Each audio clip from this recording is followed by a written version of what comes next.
et tous dans cette nouvelle vidéo. J'espère que vous allez tous et tous très bien. Aujourd'hui, ce soir, on se retrouve dans une vidéo critique ciné sur le film Thunderbolts qui est sorti très récemment au cinéma. Alors, si vous ne l'avez pas déjà vu, je vous conseille d'arrêter immédiatement la vidéo et d'aller le regarder. C'est un film qui vaut vraiment le détour. Alors, je vais vous expliquer comment va se dérouler la vidéo. Il y aura une première partie no spoil dans laquelle on parlera simplement de manière légère de la globalité du film. On ne passera pas au peigne fin à chaque scène du film afin de vous laisser l'occasion, si vous ne l'avez pas vu et que vous êtes intéressé, de pouvoir vivre l'expérience par vous-même.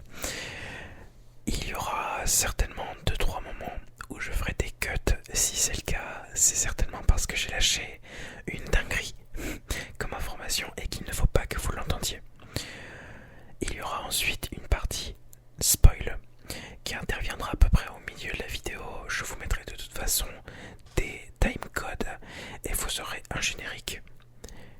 À partir du moment spoil, je parlerai à ce moment-là un peu plus en détail, mais de toute façon, vous commencez à connaître la formule, on en a déjà fait sur la chaîne.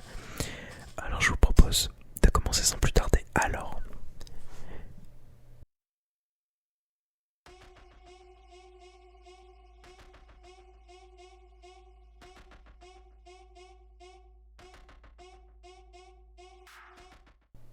bienvenue en partie no spoil. Si vous êtes ici, je considère que vous n'avez pas encore vu le film et que vous voulez simplement passer un bon moment et avoir un petit peu le pitch du film. Donc, les anciens déchus ou assassins se réunissent après avoir été utilisés par Valentina Allegra Desfontaines, qu'on a aperçu précédemment dans Captain America, dans Falcon and the Winter Soldier. Je vais dire des bêtises en plus. Ils ont chacun été embauchés pour agir dans l'ombre et se retrouvent tous dans le même lieu. Nos 4 protagonistes vont devoir résoudre un certain casse-tête afin de trouver un moyen d'exposer Val au grand public. Ce sera sans compter sur notre nouveau personnage, Bob, qui cache en lui une part de ténèbres. Alors pour le moment, c'est vraiment le résumé du film tel qu'il est écrit sur l'annonce. Il n'y a pas de spoiler. Jusque-là, vous avez vu dans les bandes annonces. J'irai pas plus en détail. Mais déjà, ce film m'a mis une énorme baffe. Je dois le dire, ça a été extrêmement agréable de regarder le film. Déjà, je retrouve des personnages qu'on n'a pas vus depuis déjà un petit moment. Ça fait quand même, je pense, depuis l'ère du début des séries Marvel qu'on n'a pas vu certains de ces personnages-là. Je pense notamment à Yelena, à John Walker, qu'on n'a pas vu depuis des centaines et des centaines d'années. En tout cas, c'est la sensation que ça laisse. D'autres personnages qu'on avait brièvement aperçus et qu'on n'a pas eu le temps d'exploiter. Et on les retrouve tous dans ce film, donc c'est vraiment plaisant. On a évidemment donc John Walker, Taskmaster, Ghost et du coup Yelena, ainsi que Bucky Barnes, Sentry, qui est donc le gros nouveau personnage, et Red Guardian, bien sûr, qu'on avait déjà aperçu. Alors, déjà, je vais commencer par les points négatifs, et j'enchaîne juste après sur les points positifs. Déjà, j'avoue que le scénario est un peu bancal. J'y reviendrai beaucoup plus précisément en partie spoil, mais c'est vrai que le scénario est un peu bancal. C'est dommage, parce que le film, franchement, est vraiment cool. Mais on a quelques incohérences par-ci par-là qui rend un petit peu l'expérience saccadée. On a également une intrigue un peu lente. C'est vrai que ça paraît bête dit comme ça pour un film de super-héros, mais ça prend quand même un petit peu de temps avant que tout prenne place. On sent que le film, il essaye vraiment de rappeler qui sont chaque personnage, de rappeler en fait ce que chacun fait dans cet univers, parce que c'est vrai qu'il y a certains personnages, et c'est mon cas, quand je les ai vus au départ, ça m'a pris quelques quinzaines de minutes avant de me souvenir de qui ils étaient. Je pense notamment à Ghost. Il y a un manque très léger, mais ça c'est un avis subjectif, il y a un manque très léger de chorégraphie dans les combats.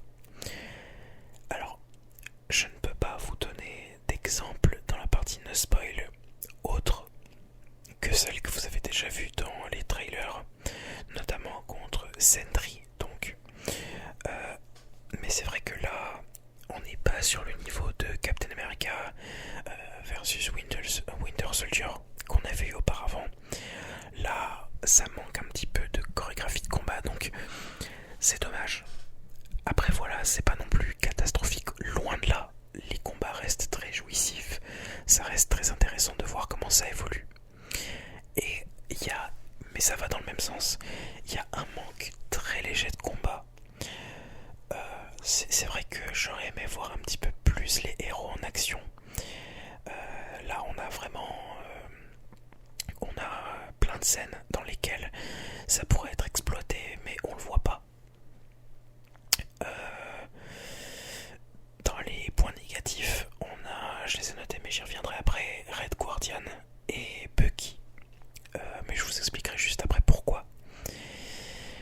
Par contre, dans les points positifs, la continuité des apparitions précédentes. Pour vous expliquer un petit peu, je trouve ça très important, mais par exemple, on retrouve un John Walker, un US Agent, qui est repris plus ou moins très peu de temps après les événements de Falcon and the Winter Soldier. Ça peut paraître bête, mais c'est très intéressant de le retrouver parce que on a vraiment cette espèce d'impression comme si ça s'était passé hier. Yelena également, puisqu'on revoit la continuité après la série Hawkeye, très bonne série d'ailleurs que je vous conseille. Et bien sûr tout le reste, Red Guardian, Bucky, etc. qu'on avait aperçu, Bucky d'ailleurs qu'on a vu très récemment dans Captain America Brave New World. On avait eu le temps de le voir et justement c'était mentionné qu'il était devenu membre du Congrès et là c'est repris dans le film, donc c'est vraiment très intéressant. Hop, désolé pour ce bruit. Et je pense que c'est à peu près tout sur la continuité. Les effets spéciaux qui sont super top, franchement j'ai trouvé les effets spéciaux beaucoup mieux que dans Captain America Brave New World. Il y a juste la quantité qu'il faut, pas trop. Il n'y a pas trop de CGI, pas trop de 3D, pas trop de modèles, ou en tout cas ça se voit pas, donc c'est agréable. On a bien sûr le développement des personnages, mais ça j'y reviendrai en partie spoil. C'est vraiment cool de voir des personnages qui sont capables de réfléchir, d'améliorer, de tout simplement évoluer au cours de l'histoire du film et de l'intrigue. L'esthétique du film qui est vraiment très agréable. On retrouve vraiment une esthétique très grisée, une esthétique très grisée, très sombre, qu'on n'avait pas eu depuis un petit moment, donc ça aussi ça fait énormément de bien. C'est vrai qu'à l'origine on a vraiment une esthétique qui est toujours très joyeuse, très claire dans les films Marvel. Là on a une esthétique beaucoup plus sombre et surtout un retour aux sources pour les héros. Mais ça j'y reviendrai également en partie spoil puisque c'est une scène clé, mais qui fait plaisir. On voit vraiment les héros comme on les avait pas vus depuis l'ère d'Ultron, tout simplement parce que ça fait un bon bout de temps qu'on n'a pas vu des héros dans un monde civil. La majorité du temps maintenant quand on voit des héros, c'est... Enfin en tout cas les films Marvel c'était surtout des menaces intergalactiques, des menaces du multivers, etc. que nous en tant que civils on n'a pas vraiment. Donc voilà, et du coup en point positif, John Walker et Yelena. Mais pareil, j'y reviendrai dans un instant, parce que j'estime que c'est très très important d'y revenir et de faire un petit point là-dessus. Alors, par rapport au personnage, donc John Walker qui fait une évolution au cours du film, qui devient littéralement ce qu'il a toujours rêvé d'être. Sans trop rentrer dans les détails pour pas vous spoiler, on a enfin un John Walker qui accomplit ce qu'il souhaitait accomplir déjà dans la série. Là on l'a vraiment, on le voit s'épanouir. On en apprend un peu plus sur son passé aussi, notamment les moments où Bob touche la main des personnages. On apprend leur passé, on apprend un petit peu d'où ils viennent. Yelena aussi, que j'ai trouvé beaucoup plus convaincante que dans la série Hawkeye. Là on n'a pas juste une assassine qui est là pour tuer et faire du mal. Là on a vraiment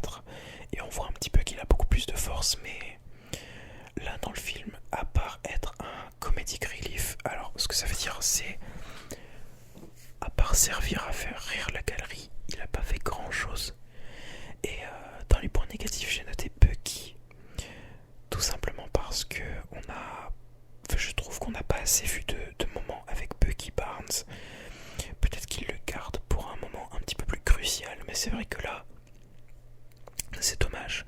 On voit pas assez de son être dans le film. Voilà, je pense que j'ai fait le tour en partie no spoil. Je vous propose sans plus tarder de passer en partie spoil.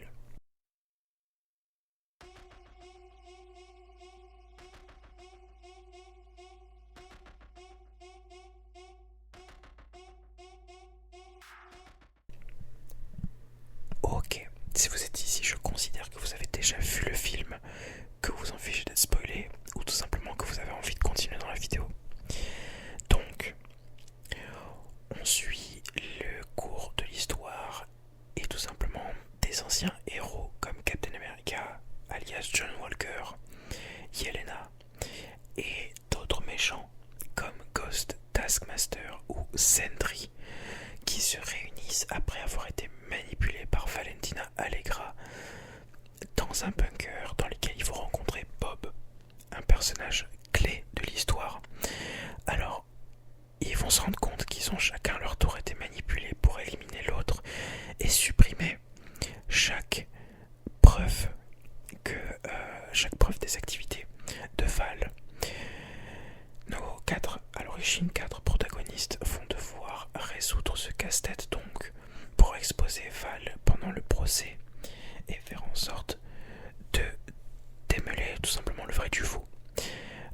Au-delà de ça donc, on va suivre leurs aventures quand ils s'échappent du bunker et on apprendra que Bob, en plus de pouvoir voir dans le passé des gens et de leur faire revivre des souvenirs, a d'autres moyens puisqu'il est en réalité victime des expériences que Val lui a fait subir afin de créer sa propre nouvelle équipe des Avengers.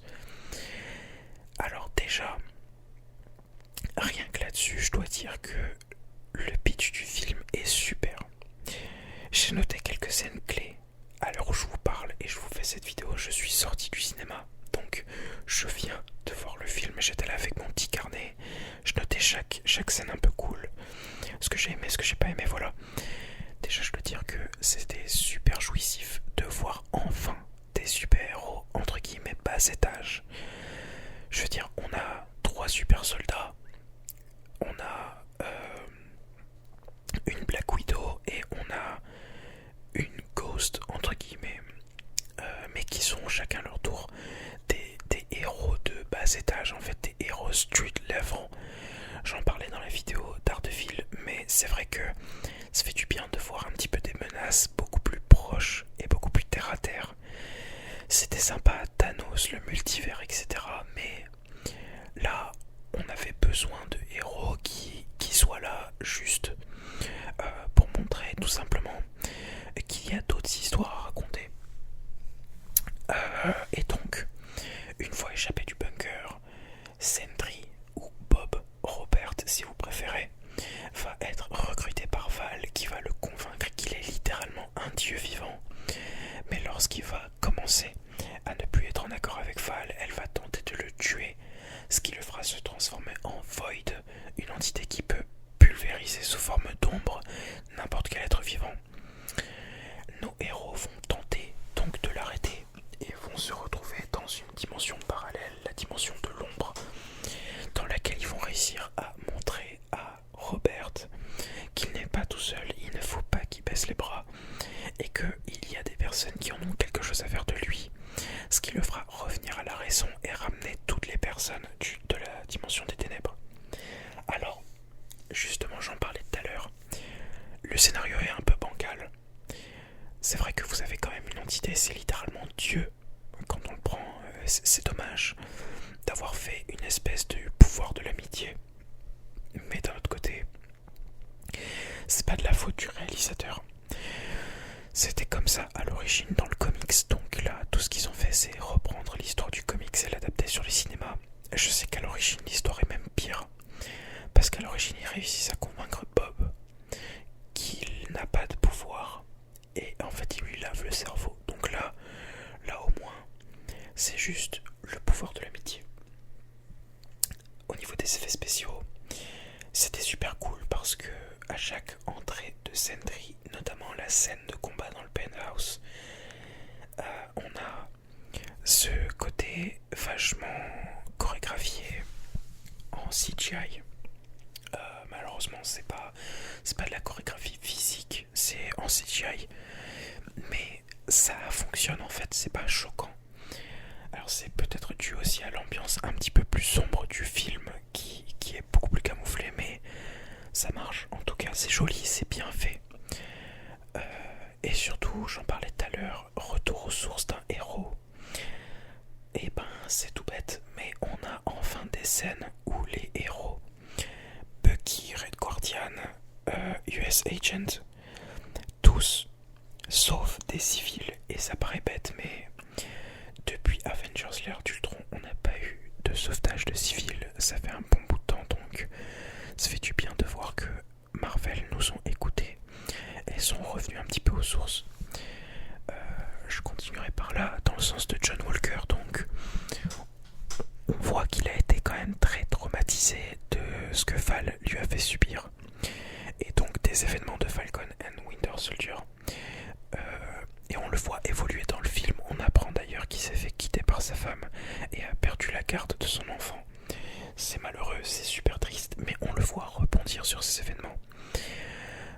Yelena, qu'on voit évoluer, qui passe littéralement de quelqu'un de frustré et super triste, qui réalise enfin qu'elle n'est pas toute seule et qu'elle a ce qu'il faut pour tout simplement reprendre le rôle, le flambeau de Black Widow. On a également Red Guardian, donc que j'avais pas aimé, qui je trouve, voilà, après ce n'est que mon avis, mais en fait il hurle tout le temps, il fait que des blagues et il est vraiment juste alcoolisé 90% du film, donc c'est vraiment dommage. J'aurais aimé avoir un super soldat qui soit vraiment présent. Et Bucky, donc j'en parlais tout à l'heure, mais on l'a pas beaucoup vu pendant la grosse majorité du film. Il nous répète que en fait il fait plus ce genre de choses, c'est pas un super héros, il fait pas ça, il est pas là pour ça. Et c'est dommage parce que Bucky Barnes, on rappelle, c'était le putain de soldat de l'hiver quand même à l'origine. Je veux dire, le mec il est allé corps à corps contre des Chitauri. Le mec il est allé quand même corps à corps contre l'armée de Thanos, contre des terroristes super soldats. Donc, enfin je veux dire, on l'a vu se battre, on sait qu'il a encore un morceau du soldat de l'hiver. C'est vrai que j'aurais aimé le voir un peu plus se battre, mais voilà. Dans les scènes clés, je vais commencer directement avec le bunker. J'ai adoré cette scène. On a vraiment ce truc là où notamment John Walker se bat un peu contre tout le monde, et on le voit lancer son bouclier, et on voit en fait que c'est un super soldat, il n'y a plus de doute possible, donc c'était vraiment jouissif. Également, donc on voit en fait l'aptitude de chacun. Alors je l'ai pas noté, mais c'est vrai que je trouve ça dommage. Enfin, le personnage de Taskmaster dans ce film, il s'est fait abattre comme une merde dès les 20 premières minutes du film. Je veux dire, dès les 20 premières minutes du film, il se prend une balle dans la tête. Donc, bon, voilà quoi. Et derrière ça, la deuxième scène vraiment importante pour moi, c'est la scène du penthouse. En fait, c'est la scène où ils se battent dans l'ancienne tour des Avengers. C'est là où je vous disais que la continuité était importante. Dans Spider-Man Homecoming, la tour des Avengers a été vendue. En fait, dès le départ, c'était la tour de Val. C'est elle qui l'a achetée. Mais voilà, la scène est très importante puisqu'on voit en fait tous les héros se battre. Sentry, on a un aperçu des pouvoirs de Sentry qui peut modeler les températures autour de lui. Il possède une super force, super vitesse, super réflexe. Donc on voit vraiment qu'il est puissant. Et ça pour moi c'était une scène super importante. Là, encore une fois, une autre scène extrêmement importante. Et là c'est un spoiler énorme. C'est à la toute fin, quand Valentina présente donc l'équipe des Thunderbolts comme étant les nouveaux Avengers. Et on voit donc à la fin du film une scène que j'ai trouvée incroyable. expérience que je trouve magnifique. Il est légèrement noir avec un peu de rouge. Je trouve sublime. Donc c'était à peu près tout que j'ai noté comme scène vraiment touchante. Et évidemment, une autre scène très importante, c'est quand ils se font applaudir après avoir sauvé tout le monde. En fait, ça paraît bête, mais on parle quand même de personnages oubliés, de personnages tourmentés et parfois de méchants qui, pour la première fois de leur vie, se font applaudir après avoir sauvé des gens. Donc, c'était très important pour eux, je pense. Mais voilà. C'était tout pour mon analyse sur Thunderbolts. J'espère que cette vidéo vous aura plu, j'espère qu'elle vous aura appris quelque chose. Si c'est le cas, n'hésitez pas à vous abonner, à partager la vidéo, à activer la cloche de notification pour ne louper aucune nouvelle vidéo. En ce moment, j'essaye de poster une vidéo par semaine. Et moi, je vous dis à la